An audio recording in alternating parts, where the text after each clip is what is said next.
Assalamualaikum warahmatullahi wabarakatuh. Selamat siang, Ibu.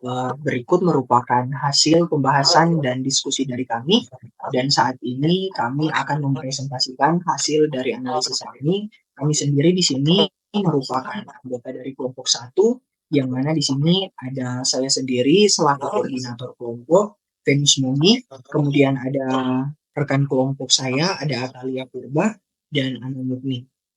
Kemudian penjelasan pertama akan dijelaskan oleh teman saya. Dipersilakan. Jadi latar belakang perusahaan dan ringkasan eksekutif perusahaan itu ada dua perusahaan, yaitu PT Pujiadi Utami dan Sons dan PT Satria Mega Kencana Tbk. Jadi PT Pujiadi Utami dan Sons ini didirikan pada tanggal 17 Desember 1970 oleh almarhum Bapak Syukur Pujiadi dengan dimulainya pembangunan hotel 4 lantai berjumlah 52 kamar beserta berbagai fasilitasnya di Jakarta, yang lalu berkembang menjadi The Jayakarta SP Jakarta Hotel dan Spa. Pujiadi and Sons ini menjalankan bisnis perhotelan meliputi sarana dan prasarana seperti pelayanan, akomodasi, perkantoran, pusat perbelanjaan, apartemen, sesama rekreasi, dan hiburan yang terletak di dalam kawasan hotel pada tahun 1970. Kantor ini berpusat pada Hotel Jayakarta, Jakarta, lantai 21, Jalan Hayam Wuruk, nomor 126, Jakarta, Indonesia. Sementara untuk PT Satria Mega Kencana itu sendiri adalah perusahaan yang perseorangan terbatas yang didirikan berdasarkan dan tunduk pada peraturan perundang-undangan yang berlaku di Republik Indonesia sejak 16 Juni 2004. PT Satria Mega Kencana ini lewat entitas anak-anak perusahaannya maupun sendiri menitik beratkan kegiatan usahanya di bidang investasi, meliputi di antara lain sektor properti, perhotelan, dan kawasan pariwisata. Dan hotel ini terletak pada Jalan Panglima Polim nomor 28, Pulau Kebayoran Baru, Jakarta. Jadi terdapat sektor-sektor yang mempengaruhi industri pariwisata antara lain transportasi. Transportasi ini sendiri adalah penunjang utama di industri pariwisata itu, seperti pesawat, kereta bus, dan taksi untuk mencapai tujuan destinasi. Yang kedua itu restoran dan fasilitas hiburan. Pariwisata dan perhotelan memerlukan fasilitas makanan dan hiburan yang memadai untuk memenuhi kebutuhan wisatawan. Dan yang ketiga itu penginapan dan akomodasi. Penginapan itu dibutuhkan untuk memadai untuk wisatawan dan memainkan peran penting karena memberikan tempat menginap yang nyaman sesuai dengan kebutuhan wisatawan. Dan yang terakhir itu pemasaran dan promosi. Sektor ini berperan dalam mempromosikan destinasi wisata, produk dan layanan pariwisata, contohnya antara lain Instagram, TikTok, dan lain-lain. Sementara untuk itu, industri pariwisata ini memiliki potensi besar, tetapi juga dihadapkan oleh salah satu dampak, yaitu pandemi COVID-19. Berikut adalah permasalahan-permasalahan yang terjadi. Yang pertama itu adalah penurunan kunjungan wisatawan, pembatasan perjalanan dan protokol kesehatan seperti lockdown dan karantina, penutupan tempat wisata yang menyebabkan drastis jumlah wisatawan yang berkunjung di Indonesia. Yang kedua itu penurunan pendapatan itu, dengan minimnya kunjungan wisatawan, industri pariwisata dan perhotelan mengalami penurunan pendapatan yang sangat signifikan, bahkan hingga 90% di beberapa daerah. Yang ketiga, ketidakpastian di masa yang akan mendatang. Pandemi COVID itu berlangsung menimbulkan ketidakpastian bagi industri pariwisata. Pelaku pariwisata ini tidak dapat memprediksi kapan situasi akan kembali normal. Dan yang ketiga itu pengurangan jam, dan yang keempat itu terakhir pengurangan jam kerja dan kehilangan tenaga kerja. Ini sekitar 12,91 juta orang di sektor pariwisata mengalami pengurangan jam kerja dan 939.000 orang di sektor pariwisata bahkan sementara itu tidak bekerja. Jadi solusinya itu adalah meningkatkan kepercayaan wisatawan dengan menerapkan program sertifikasi. Yang kedua, mengembangkan paket wisata yang menarik untuk para turis. Dan yang ketiga, mengembangkan strategi pemasaran yang efektif untuk menarik wisatawan dari negara tersebut. Terus yang adapun permasalahan yang dihadapi oleh PT Pujiadi Utami dan Sons, antara lain pendapatan PT Pujiadi and Sons ini pada kuartal 1 2021 telah turun. Mereka mengatakan bahwa penurunan kinerja PNSC pada kuartal pertama tahun 2021 ini terjadi karena beberapa banyak faktor seperti perubahan kebijakan pemerintah dan keterbatasan sumber daya. Yang kedua, PT Pujiadi mungkin mengalami keterbatasan sumber daya seperti keterbatasan modal, tenaga kerja, dan infrastruktur. Terus ada PT Satria Mega Kencana. Berikut adalah beberapa contoh dan masalah yang dihadapi oleh mereka, yaitu penurunan pendapatan ini berimbas pada laba perusahaan juga mengalami penurunan. Pada laba bersih kuartal 3 2023 mencatat bahwa 24,29% turun sementara dibandingkan dengan periode yang sama di tahun 2022.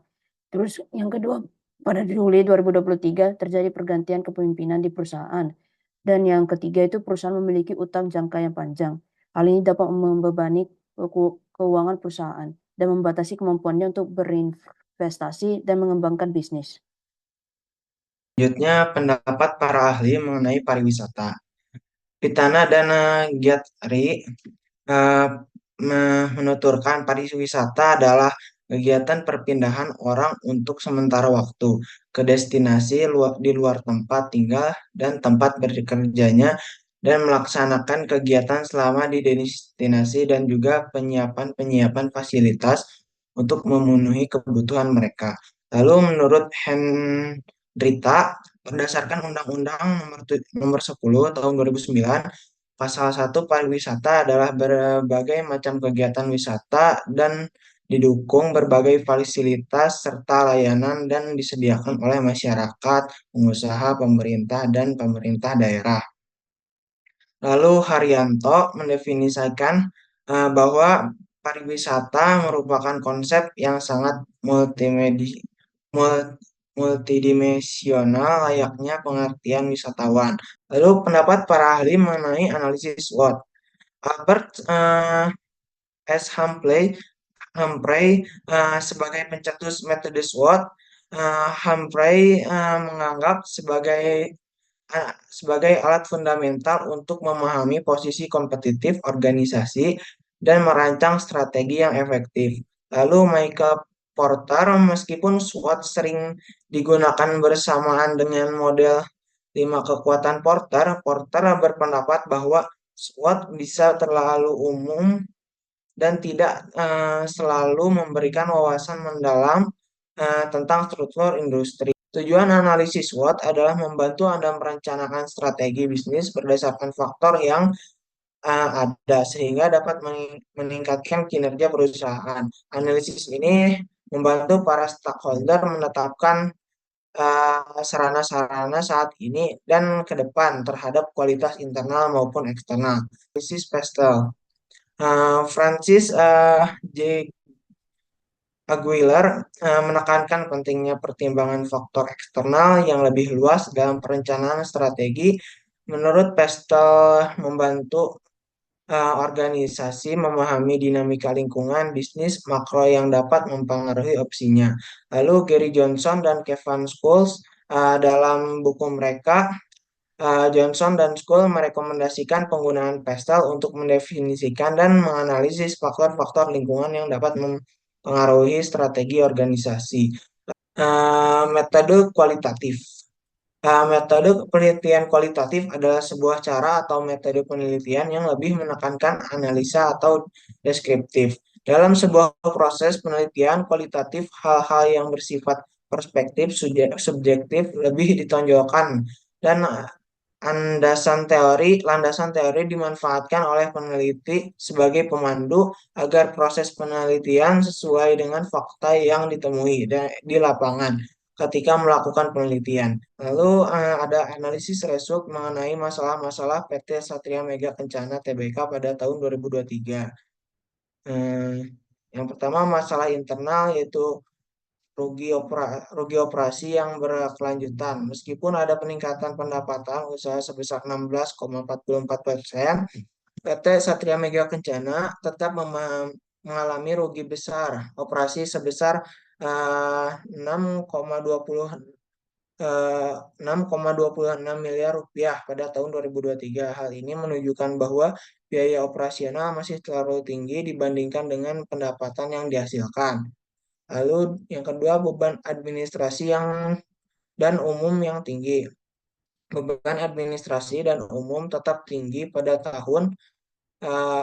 angka 20,5 miliar yang berkontribusi besar terhadap kerugian operasional perusahaan. Lalu penurunan total aset. Total aset perusahaan menurun sebesar 1,94% dari tahun 2022 ke 2023 yang bisa mengindikasi adanya masalah dalam efisiensi aset atau investasi yang kurang optimal.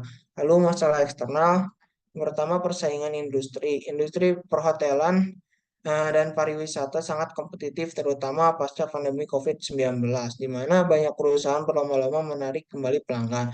Lalu ketidakpastian ekonomi global dan domestik dapat mempengaruhi tingkat kunjungan wisatawan dan penggunaan layanan perhotelan. Lalu yang ketiga, regulasi pemerintah. Perubahan regulasi pemerintah terkait pajak dan perizinan bisa mempengaruhi operasional dan biaya yang harus dikeluarkan oleh perusahaan. Dari kualitatifnya ini, pertama daftar risikonya resiko keuangan.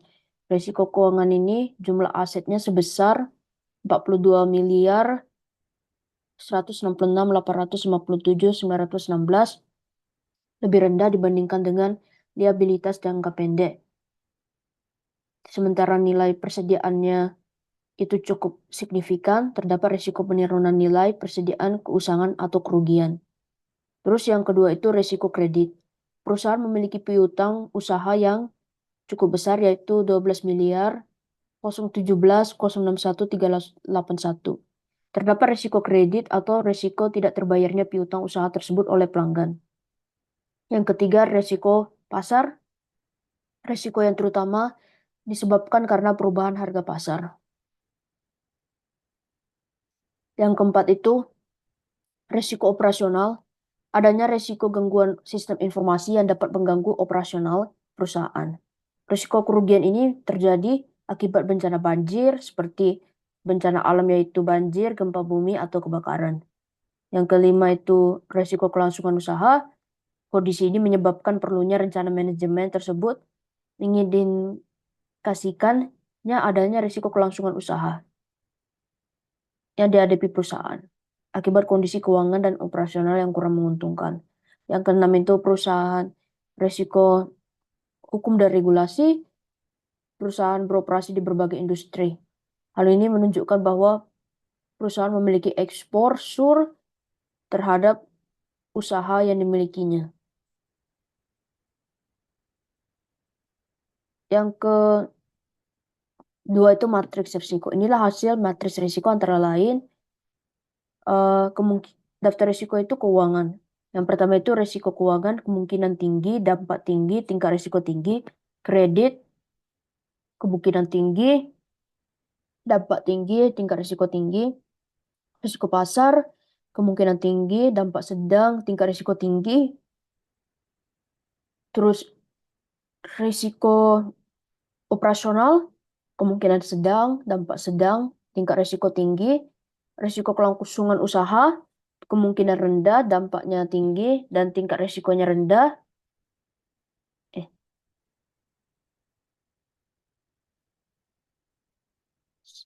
Sedang. Terus ada risiko hukum dan regulasi itu kemungkinannya rendah, dampaknya sedang, tingkat risikonya sedang. Yang terakhir itu penanganan risiko. Penanganan risiko antara lain daftar risiko itu risiko keuangan, kemungkinan risk retention, implementasi, meningkatkan cadangan kas untuk menghadapi kekurangan likuiditas. Yang kedua itu daftar risikonya risiko kredit, kemungkinan risk transfer, implementasi memindahkan risiko kredit kepada pihak lain melalui asuransi kredit. Ketiga, risiko pasar atau risk transfer, memindahkan risiko pasar kepada pihak lain melalui asuransi atau instrumen derivatif. Yang keempat itu risiko operasional, risk reduction, meningkatkan kontrol internal dan manajemen risiko operasional. Yang kelima itu risiko kelangsungan usaha, apanya itu dengan penanganan risk avoidance, itu membangun hubungan yang kuat dengan pelanggan pemasok. Dan yang terakhir itu resiko hukum dan regulasi, itu risk reduction, itu mematuhi semua peraturan dan perundang-undangan yang berlaku, identifikasi resiko yang lebih komprehensif untuk memastikan bahwa semua potensi resiko telah dipertimbangkan dan harus dievaluasi lagi, sama evaluasi rutin, menjadwalkan evaluasi analisis risiko secara rutin untuk memastikan bahwa informasi yang digunakan dalam pengambilan keputusan tetap relevan dan up to date.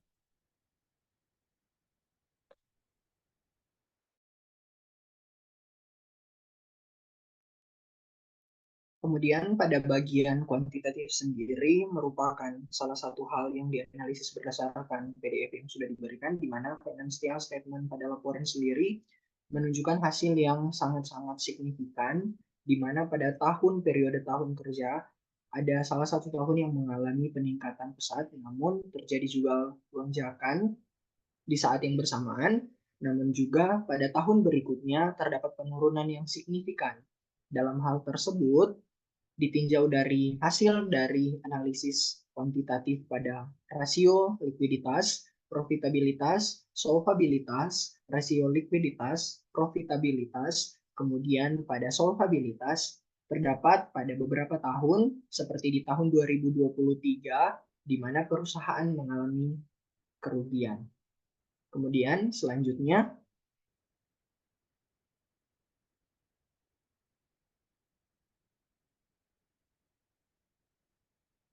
Kemudian pada analisis Swot Pestel sendiri, melihat dari segi pengelolaan strategi dan penerapan bisnis model yang dinamis, memberikan perubahan pada perusahaan untuk bersikap adaptif dengan setiap masalah yang dihadapi.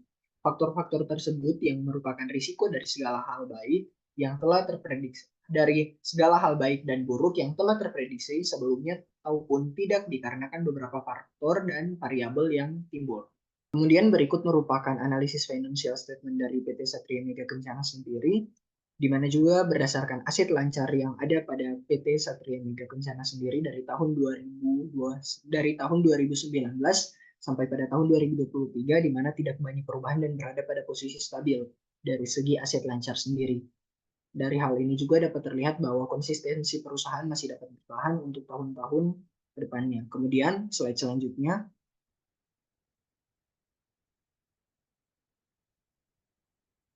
Kemudian laporan laba rugi dari PT Satria Mega Kencana, di mana pendapatan perusahaan pada tahun 2023 mengalami penurunan sebesar 92,02%.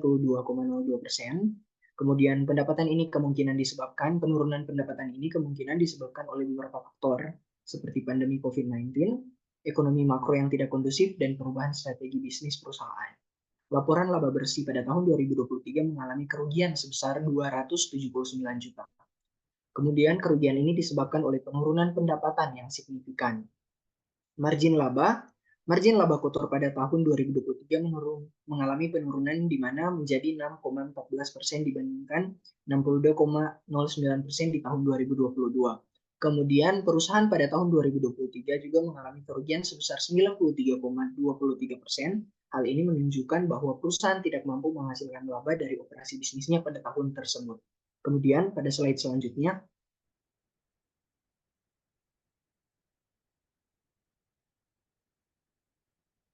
analisis financial statement PT Satria Mega Kencana berdasarkan laporan dari posisi keuangan pertama aset. Total aset perusahaan pada tahun 2023 mengalami penurunan sebesar 49,68%.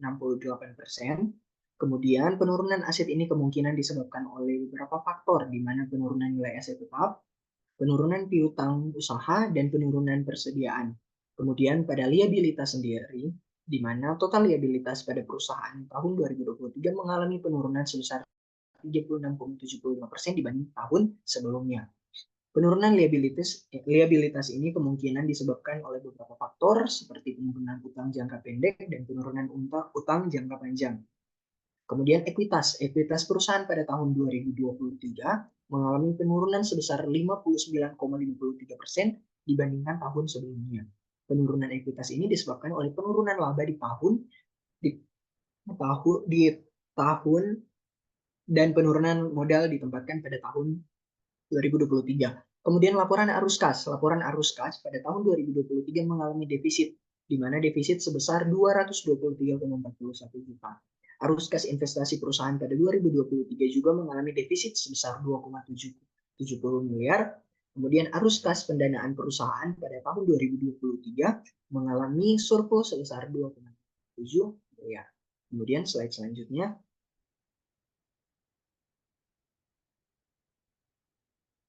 Analisis financial statement PT Pujiadi & Sons, di mana di sini terdapat keterangan dari aset lancar sendiri dan aset tidak lancar dari PT Pujiadi & Sons. Pada posisi di mana pada total aset lancar sendiri tidak berbeda jauh dengan tahun sebelumnya. Begitu juga demikian dengan total aset tidak lancarnya. Hal ini mengindikasikan bahwa perusahaan masih dapat bertahan dari periode waktu tersebut dan dapat menjalankan operasi bisnisnya pada tahun-tahun selanjutnya. Kemudian dari PT Pujiadi dan PT Pujiadi & Sons dan Satria Mega Kencana, di mana dari salah satu laporan keuangan statement dari perusahaan tersebut dianalisis ada beberapa hal yang mengalami penurunan, lonjakan, kemudian juga peningkatan, di mana pada tahun-tahun periode terakhir dari 2019 sampai 2023 perusahaan banyak mengalami kerugian dari sisi pendapatan. Hal-hal tersebut sebenarnya salah satu hal yang paling memberikan dampak adalah karena terjadinya juga pandemi COVID pada tahun-tahun tersebut. Kemudian juga di mana terdapat penurunan nilai aset tetap, kemudian juga penurunan piutang usaha, kemudian inflasi, dan kemudian juga tren di masyarakat yang terus berubah. Nah, dalam faktor analisis dan internal dan eksternal perusahaan, beberapa penelitian menunjukkan bahwa faktor internal seperti profitabilitas, pembayaran dividen, ukuran perusahaan, dan pangsa pasar relatif mempengaruhi kinerja keuangan perusahaan. Selain itu, faktor eksternal seperti perubahan kebijakan pemerintah, bencana alam, persaingan usaha, kualitas produk, dan harga jual mau juga mempengaruhi kinerja keuangan perusahaan. Oleh karena itu, perusahaan pariwisata harus mempertimbangkan faktor internal dan eksternal dalam mengembangkan strategi bisnis yang efektif untuk meningkatkan kinerja keuangan perusahaan. Baik, berikut merupakan hasil presentasi dan pembahasan analisis dari kelompok kami. Sekiranya mohon maaf bila masih ada yang kurang, Ibu, dan juga terdapat salah kata dalam penyampaian. Sekian saya cukupkan. Selamat siang dan terima kasih.